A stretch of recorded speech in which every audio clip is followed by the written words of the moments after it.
We're joined now by Neil MacCarthy, Director of Communications for the Toronto Archdiocese. Neil, we're just talking about this.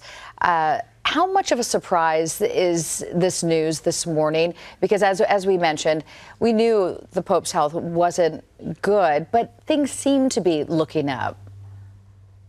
Yeah, good morning. It was a bit of a gut punch, to be honest, when we heard the news this morning.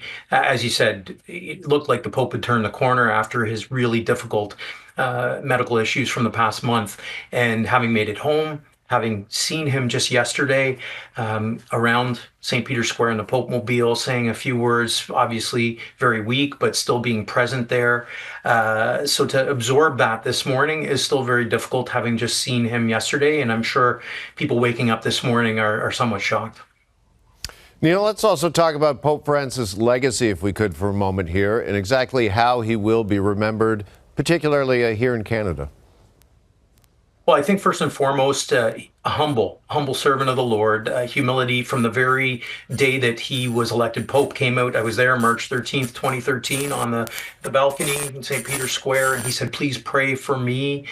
Always said that at all of his appearances, had a priority for people on the margins, prisoners he was just visiting with a couple of days ago, those who are marginalized in many parts of the world, immigration, people who had no home, and certainly, as you mentioned, his Canadian legacy in that new chapter of healing and reconciliation with Indigenous peoples. I was part of the delegation that went over to Rome with the survivors of residential schools, elders, young people.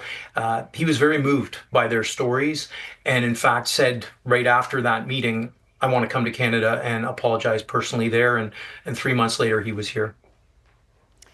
A real turning point in that relationship. Obviously, much more work needs to be done, but also, you know, part of his legacy, Neil, too, just being a more inclusive Pope than we had ever seen. Absolutely. I think he talked about priests needing to have the smell of the sheep. So we see our priests as shepherds of the flock. And so he led by example. He wanted to be close to people. And so he would shun, you know, the papal palace, lived in a simple apartment. Car he traveled in when he was on apostolic voyages was very simple, a little Fiat.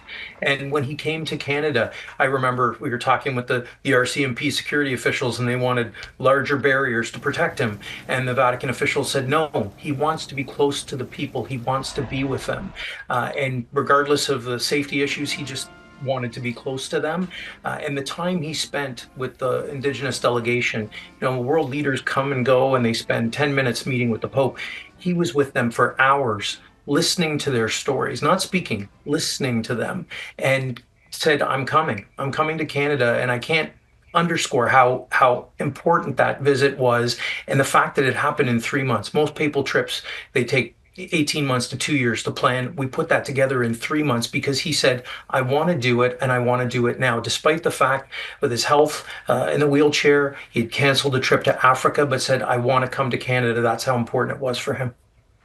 All right. Well, Neil MacCarthy with the Toronto Archdiocese. Neil, we really appreciate your time with us this morning and helping us remember Pope Francis. Thanks so much. Thanks to be with you.